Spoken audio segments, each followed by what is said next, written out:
بسم اللہ الرحمن الرحیم السلام علیکم ورحمۃ اللہ وبرکاتہ۔ دوستو، پچھلے حصے میں ہم نے جانا کہ دجال کا مطلب کیا ہے اور اس کا فتنہ اتنا خطرناک کیوں ہوگا۔ اب سوال یہ ہے، اگر دجال ظاہر ہو جائے تو اس کی پہچان کیسے کی جا سکتی ہے؟ رسول اللہ صلی اللہ علیہ وسلم نے اپنی امت کو دجال کی کئی نشانیاں بتائی ہیں تاکہ مومن اس کے فریب میں نہ آئے۔ سب سے پہلی نشانی یہ ہے کہ دجال ایک انسان ہوگا۔ وہ کوئی سیاہ، روح یا عجیب مخلوق نہیں ہوگا۔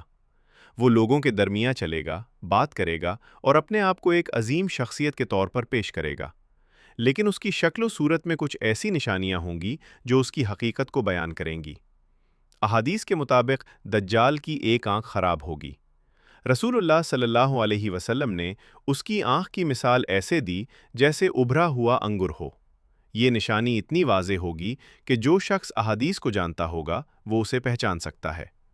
ایک اور اہم نشانی یہ ہے کہ اس کی پیشانی پر کفرا یعنی کافر لکھا ہوگا۔ احادیث میں آتا ہے کہ ہر مومن اس نشان کو پڑھ لے گا، چاہے وہ پڑھنا لکھنا جانتا ہو یا نہ جانتا ہو۔ یہ اللہ کی طرف سے مومنوں کے لیے ایک نشانی ہوگی۔ لیکن دوستو، صرف ظاہری نشانیاں ہی دجال کی پہچان نہیں ہوں گی۔ اس کا اصل فتنہ اس کے دعوے ہوں گے۔ شروع میں وہ لوگوں کو اپنی طرف متوجہ کرے گا، پھر وہ بڑے بڑے دعوے کرے گا، اور آخر میں اپنے آپ کو خدا کہنے لگے گا۔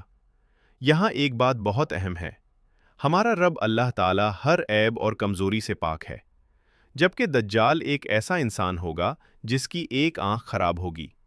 اسی لیے رسول اللہ صلی اللہ علیہ وسلم نے فرمایا کہ تمہارا رب کنا نہیں ہے جبکہ دجال کنا ہوگا۔ یعنی جو شخص اپنے جسم کی کمزوری کو بھی دور نہ کر سکے وہ خدا کیسے ہو سکتا ہے؟ لیکن اس زمانے میں بہت سے لوگ اس کے فریب میں آ جائیں گے۔ کیوں؟ کیونکہ وہ ایسی چیزیں دکھائے گا جو لوگوں نے پہلے کبھی نہیں دیکھی ہوں گی۔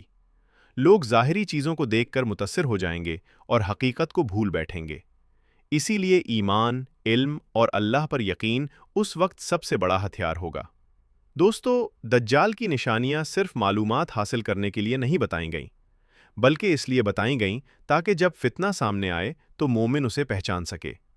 جو شخص قرآن اور سنت سے جدا رہے گا اس کے لیے دجال کو پہچاننا آسان ہوگا، لیکن جو دنیا کے دھوکوں میں گم ہو جائے گا اس کے لیے یہ فتنہ بہت سخت امتحان بن سکتا ہے۔ اب سوال پیدا ہوتا ہے، دجال کب اور کہاں ظاہر ہوگا؟ اس کے آنے سے پہلے دنیا کے حالات کیا ہوں گے؟ اور وہ اپنا فتنہ کس طرح پھیلائے گا؟